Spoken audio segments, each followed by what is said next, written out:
In this video, we're going to take a look at the arching couch stretch. Now, this is a fairly complex position because we both have the lower body to think of while also throwing the upper body into the mix. All right, but let's take a look at it. So we would start by setting up like we would in our regular couch stretch, although I recommend starting out by having some distance between your knee and the wall, even if you're used to doing the couch stretch with your shin all the way up against the wall. At least until you get a better understanding, get more comfortable in the arching variation as well, then we can start working on getting the knee back towards the wall. All right, so starting with just a little bit of a wiggle room. And we're going to set up and start by setting up into our usual couch stretch. Don't have to push it all the way. We want to find just a nice hip flexor stretch here, pushing the hips forwards. Still want to keep the hip tucked under strongly, so keeping the hip posteriorly tilted. And then I want to find this kind of baseline of activation in the backside of the back leg. So basically we want the glutes and the hamstrings to be just slightly active all the time once we start to introduce the arch. Not super intense, although later on we can add some shorter, more intense contractions, but just a baseline activation of these muscles they want to keep throughout the duration of the stretch. Right? So to find the activation we want, there are two things you can think about. First of all, you can think about trying to lift the foot off of the wall. That should get your quad, or your hamstring slightly firing. At the same time, you can think about either trying to lift your knee up off of the wall or trying to push it back into the wall. That should get your glute firing in the way that we want as well. Right?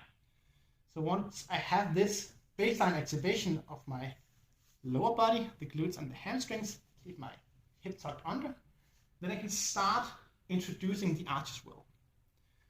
Start introducing the arch. I'm going to start by extending the neck, so allowing the neck to extend, and then I'm going to start extending from the top part of my back and allowing more and more and more of my back to join in the arch, finishing up with the lower back and the lumbar spine.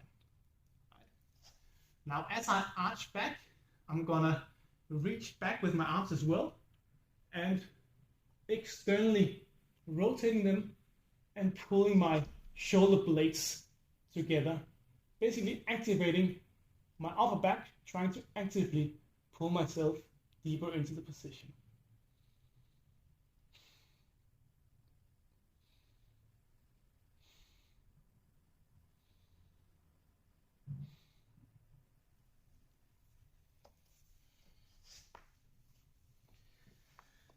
So this is the basic variation we're just holding for time. There are two things to note here.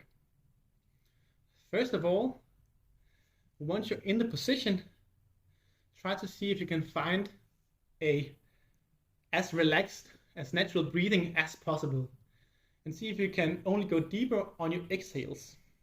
Right?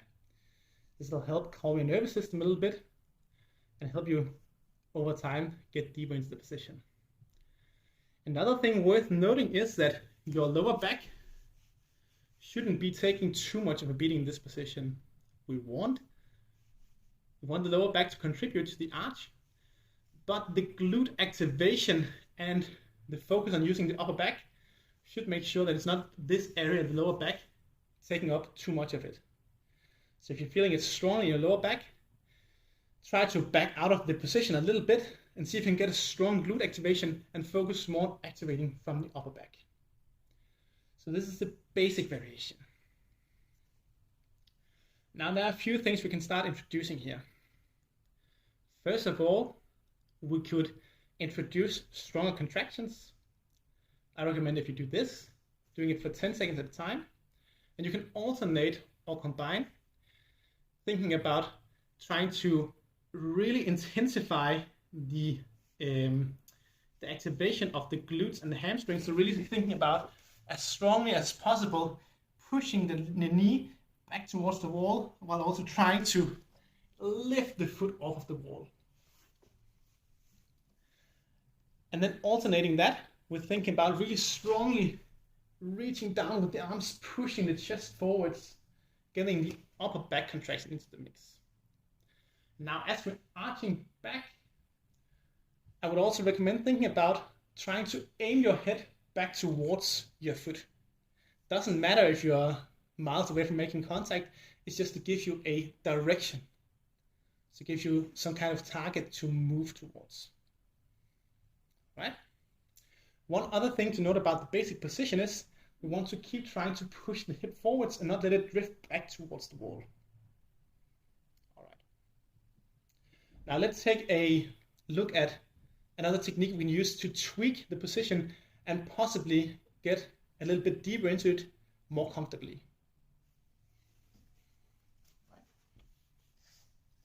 So the idea here is we're going to get into the basic position as before, but instead of just holding the stretch, I'm going to move a little bit in and out of two different positions. So I'm going to first do my basic position, get the proper activation, arch back, and then what I would do from here is I would aim to get my back of my head, nose, whatever, into contact with the wall, allowing my hip to drift a little bit back towards the wall if that's needed. But then I'm trying to keep my head as close to the wall as possible, but pushing my hip all the way out into the starting position I was in. And then I'm going to repeat this process, seeing if I can reach the wall, but slightly lower this time, holding for a few seconds before coming back out into my starting position. And repeating this process